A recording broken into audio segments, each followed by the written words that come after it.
नमस्कार. आज दिनांक 30 नोव्हेंबर 2025 रोजी वाशिम येथून आपले शेतकरी बांधव आपली SRT शेती बघण्यासाठी आलेले आहेत. या ठिकाणी दादांनी आपला गहू असेल, मका असेल, तुरीचा प्लॉट असेल या ठिकाणी बघितलेला आहे. आपण या SRT पद्धतीने करीत असलेल्या शेतीबद्दल दादांचे मनोगत ऐकून घेऊ की कसं पीक आहे आपले, काय आहे. आता दादा काय तुम्ही तुमचा परिचय द्या सुरुवातीला. मी रमेश वसंत दहामाने, राहणार वारा जागीर, तालुका जिल्हा वाशिम. आम्ही SRT पद्धतीचे डॉक्टर साहेबांचे ग्रुपवर बरेच व्हिडिओ पाहिले आणि त्याच्यानंतर आमचं मन परिवर्तित होऊन त्यांच्या शेतीला भेट देण्यासाठी आलो. आज तिथं आला असता पाहतो तर मागच्या 3-4 वर्षापासून हे SRT पद्धतीने शेती करत आहेत.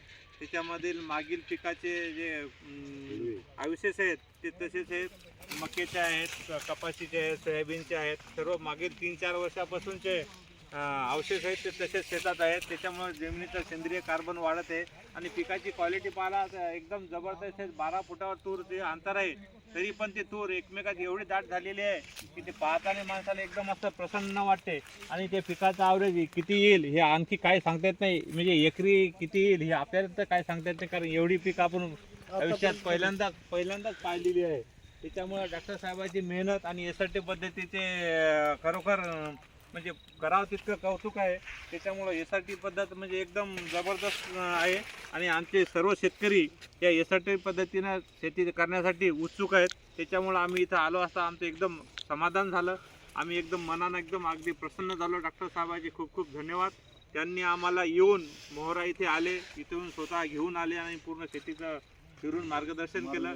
आणि हे एवढी शेती पाहता असता की आमचे सर्वांचं मन परिवर्तित होऊन शून्य मशागत तंत्र या अंतर्गत म्हणजे कोणत्याही प्रकारचा शेतीला ट्रॅक्टर न वापरता, कोणतीही अवजारं न वापरता शून्य मशागत तंत्राचा अवलंब करून चांगल्या हलकी या जमिनीची क्वालिटी जर विचार केला तर एकदम हलक्या क्वालिटीची जमीन असून सुद्धा एवढं पीक असं भरपूर म्हणजे चांगल्या भरभरून असं एकदम भरपूर चांगल्या क्वालिटीचं पीक आलेलं आहे. त्यामुळं अशा या SRT पद्धतीचा अवलंब करायला सर्व शेतकरी बांधवांना करायला हरकत नाही. आम्ही सुद्धा आता पुढच्या वर्षीपासून SRT पद्धतीचा अवलंब करणार आहोत आणि ह्या SRT पद्धतीनं शेती करणार. त्याच्याबद्दल डॉक्टर साहेबांनी दिलेल्या सहकार्याबद्दल खूप खूप धन्यवाद. त्यांच्या मार्गदर्शनाखाली आम्ही आणखी समोर सुद्धा त्यांच्या शेतीला भेट देण्यासाठी येऊ आणि त्यांच्या आवश्यक असलं त्या ठिकाणी त्यांचं मार्गदर्शन घेऊ. त्याच्याबद्दल डॉक्टर साहेबांचे खूप खूप धन्यवाद. दादा आपलं थोडक्यात परिचय द्या. आणि मी विश्वनाथ रामदास ढगे, राहणार वारा जागीर, तालुका जिल्हा वाशिम. डॉक्टर साहेब शेती पाहण्याकरता आलो. SRT पद्धत खरोखर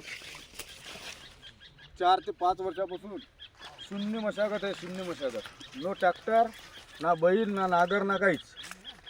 विशेष म्हणजे डॉक्टर साहेबांची जमीन एवढी हलकी असून पिकाचा एवढा चांगला म्हणजे लय जोराचं पीक आहे. एवढं म्हणजे आत्तापर्यंत असं पीक आम्ही बगर मशागतीचं आणि शून्य खर्चातून एवढं पीक चांगलं पाहायला कुठंच मिळालं नाही. पहिलीच वेळ आहे. बरं दादा तुमचं काय मत आहे SRT बद्दल? नाही चांगल्या क्वालिटी तुम्ही बोला दादा, तुमचा परिचय द्या एकदा. मी दिनेश सकाराम अहिरकर, राहणार वारा जहागीर, तालुका जिल्हा वाशिम. मी SRT पद्धत बघण्यासाठी आलो आहे.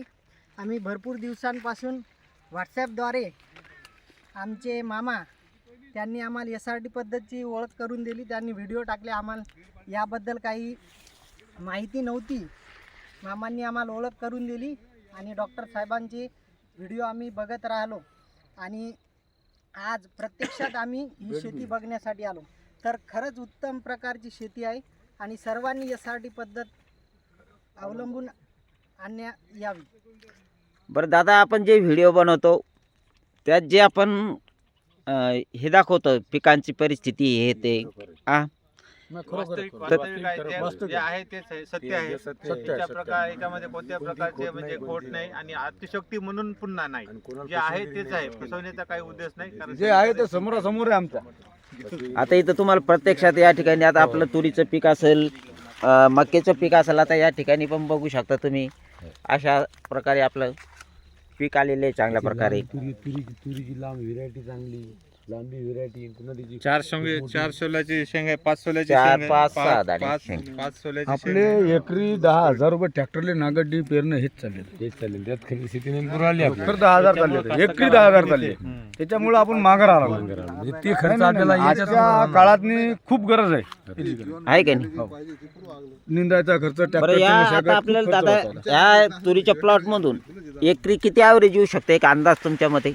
एकरी ते कमीत कमी 15 च्या 15 ते 18 क्विंटल. 15च्या वरच 15च्या वरच यायला पाहिजे आता साहेब असा तर माल आता मी तर शेतकरी आहे, मला कितीही झालं तरी मी तरी पण 15च्या वर 15च्या वर शेतीचा अनुभव घेऊन सांगू शकतो की 15 क्विंटल होऊ शकते कारण शेती तुमची आली तुम्ही खूप आता चांगलं पीक आहे तुमचं चौथं वर्ष आमच्या असल्यामुळे शेत- तुम्हाला आम्ही त्याच्या शेतकरी जरासा शेती अनुभव करणारे असतील आलेला आहे, त्याच्यामुळे तुम्हाला त्याचा आवरेज माहिती आहे. आता मी मागील वर्षी आहे ना, आपण असंच पीक घेतलं होतं आपण सोयाबीन आणि तूर. तर आपल्याला एकरी 12 क्विंटलचं तुरीचं उत्पादन मिळालं होतं आणि त्याच्यातून जे सोयाबीनचे आपल्याला 7 क्विंटलचं ॲव्हरेज आलं होतं एकरी. तर आता यावर्षी कसं आहे, आता हे पीक चांगलं आहे मागच्या वर्षीपेक्षा आणखी. वर्षीपेक्षा चांगलं आहे. कारण तुरीची हा. वाढ बी भरपूर झाली आणि हा. मालांनी quality- हां, तर त्याच्यामुळं आपल्याला आणखीन याच्यात थोडंफार वाढ होईल अशी अपेक्षा आहे. आणि आज कसं आहे इकडं पहा, हे जे आपण ज्या जे पीक आपल्याला पैसे देतात त्याच्याकडे आपण दुर्लक्ष करतो हां, आणि ज्या पिकामधून आपल्याला पैसे मिळत नाहीत ते आपण त्याच्या मागं पळतो. आज सोयाबीन असेल तुमचं 4-4.5 हजाराच्या वर चाललं नाही, कापूस असेल 6-7 हजाराच्या वर चालला नाही, आणि प्रत्येक बियाण्याचा खर्च वाढला, मजुरीचे दर वाढले, खताचे भाव वाढले, बरोबर आहे. तर जोपर्यंत आपण आपला खर्च कमी करणार नाही कमी केल्याशिवाय उत्पन्न वाढणार नाही. तोपर्यंत आपला हा हे वाढणार नाही, बरोबर आहे का नाही?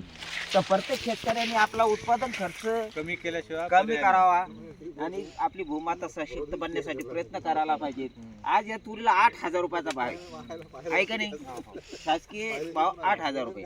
जर का याची जर टंचाई निर्माण झाली मार्केटमध्ये तर हा 8,000हून आपल्याला 10,000 12,000 रुपयापर्यंत भाव मिळू शकतो, बरोबर आहे. आणि याला पाहिजे तसं आपल्याला काय आहे, हे केलेलं नाही.